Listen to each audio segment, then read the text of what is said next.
মহান আল্লাহ বলেন, ইয়া আইয়ুহাল্লাযীনা আমানু ইজতানিবু কাসীরাম মিনাজ জান।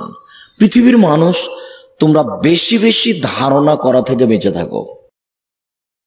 ধারণাই পাপ, কিছু ধারণাই পাপ হয়। আবু হুরায়রা রাদিয়াল্লাহু তাআলা আনহু বলেন, রাসূল সাল্লাল্লাহু আলাইহি সাল্লাম বলেছেন, ইয়াকুমুয যান্না ফাইন্না যান্না আকযাবুল হাদিস। তোমরা ধারণা থেকে বেঁচে থাকো, ধারণাই সবচেয়ে বড় মিথ্যা।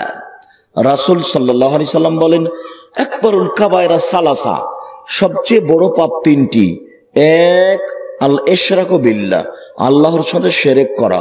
দুই, উকুকুল ওয়ালিদাইন, পিতামাতার অবাধ্য চলা।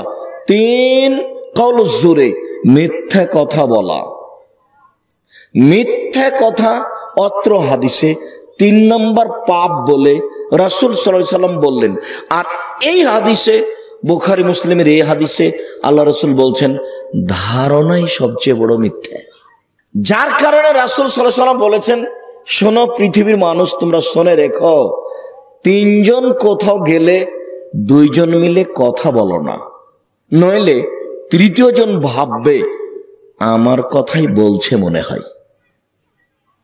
পাশ দিয়ে হাঁটবে আর কান লাগাবে, পাশ দিয়ে হাঁটবে আর কান লাগাবে, দেখি আমার কথাই বলছে মনে হয়। যার কারণে রাসূল সাল্লাল্লাহু আলাইহি ওয়াসাল্লাম নাকচ করেছেন যে 3 জন বের হয়েছে সফরে, যা বলবা একসাথে বলো, যা করবা একসাথে করো। একজনকে ছেড়ে 2 জন করো না, ও বিপদে পড়ে যাবে। ধারণা হবে অহেতু, ধারণা মহাপাপ।